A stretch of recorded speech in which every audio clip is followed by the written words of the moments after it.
शीरीं एक बार फिर से बदनाम हो गई फरहाद के साथ। इस पर शीरीं का बाप यानी मास्टर सैफुद्दीन बहुत ज़्यादा रोता है, पीटता है और वो कहता है कि मैं एक इज़्ज़तदार आदमी हूँ और मेरी बेटी का स्कैंडल बाहर आया तो मुझे इसका बहुत दुख है।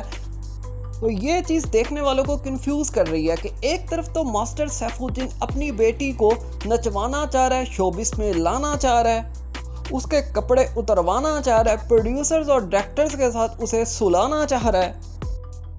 दूसरी तरफ एक स्कैंडल पर बहुत ज्यादा बवेला कर रहा है और अपनी शराफत की दुहाइयां दे रहा है। वो खुद शोबिस इंडस्ट्री के अंदर मौजूद है और टेलर का काम कर रहा है, सब कुछ उसके सामने है, जो जो कुछ होता है इस शोबिस इंडस्ट्री के अंदर। मास्टर सैफुद्दीन की अपनी बीवी भी रोकती है कि हम अपनी बेटी को नहीं लेकर आते इस इंडस्ट्री के अंदर। दूसरी जानिब एंड मोहब्बत है अभी फरहाद को शीरीं के साथ। वो देख रहा है कि उसकी जो मोहब्बत है वो नाच रही है, ठुमके लगा रही है, प्रोड्यूसर्स और डायरेक्टर्स के साथ अकेले में मीटिंग्स कर रही है, यानी इनडायरेक्टली उसे सारे कंप्रोमाइजेस पता चल रहे हैं। उसकी मोहब्बत है कि वो बढ़ती ही चली जा रही है, उसकी गैरत है कि जाग ही नहीं रही। लेकिन भाई ये बात तो ठीक है, इस तरह के जानवर की सूरत में, भाई की सूरत में, शौहर की सूरत में हमारी सोसाइटी के अंदर मौजूद जरूर होते हैं। अभी तो ये शोबिस इंडस्ट्री चल रही है। इस ड्रामे के अंदर एक बहुत प्यारा डायलॉग आता है जो बोलता है सुल्तान, जो इस फिल्म को डायरेक्ट कर रहा होता है, जो मास्टर सैफुद्दीन की बेटी शीरीं ने करनी होती है। मास्टर सैफुद्दीन वावेला करता है अपनी शराफत का कि मेरी बेटी का स्कैंडल बाहर आया तो मुझे बहुत ज़्यादा इसका दुख है, अफसोस है। तो वो कहता है कि ये सब कुछ तो होगा इस इंडस्ट्री के अंदर, तो आप एक काम करो।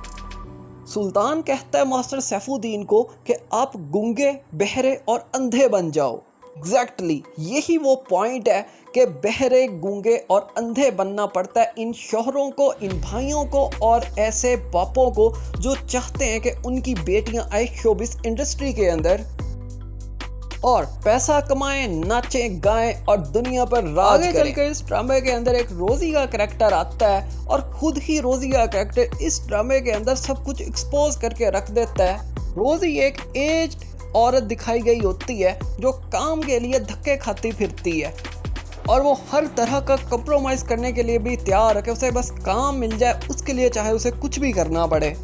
और फिर जब गोल्डन को पता चलता है कि शीरीं की जो फेक न्यूज़ थी वो रोजी ने लगवाई थी, तो वो रोजी को ब्लैकमेल करता है कि तुम मुझे ड्रॉप कर दो लेकिन अपने घर में, यानी कि मुझे वो सब कुछ दो जो मुझे तुमसे चाहिए। यहाँ पर एक बहुत ज़बरदस्त किस्म का और पॉइंट दिखाया और बताया जाता है। ये जो शोबिस की बड़ी बड़ी स्टार्स हैं इन्हें रिलेशंस रखने पड़ते हैं बड़े बड़े लोगों के साथ, क्योंकि तभी इनका सर्वाइवल पॉसिबल है। नहीं तो गोल्डन जैसे लोग तो बहुत मौजूद होते हैं हर ड्रामा के सेट पर, हर मूवी के सेट पर। तो इन स्टार्स को सिर्फ और सिर्फ डायरेक्टर्स, प्रोड्यूसर्स और बड़े बड़े लोगों की रातें रंगीन करनी पड़ती हैं, लेकिन अगर इनके बड़े लोगों के साथ ताल्लुकात नहीं होंगे तो ये जो छोटे लोग मौजूद होते हैं वो भी ब्लैकमेल करना शुरू कर देते हैं कि हम भी तुम्हारे साथ अपनी रातें रंगीन करेंगे। और ऐसा ही करता है गोल्डन रोजी के साथ कि उसे थ्रेट करता है। उसके बाद रोजी उसे आंसर देती है, बड़े बंदे का हवाला देती है और कहती है वो मेरा अच्छा, मैं तुम्हारा वो हशर करवाऊंगी कि तुम हमेशा के लिए याद रखोगे। यही डार्क रियलिटी है हमारी शोबिस इंडस्ट्री की।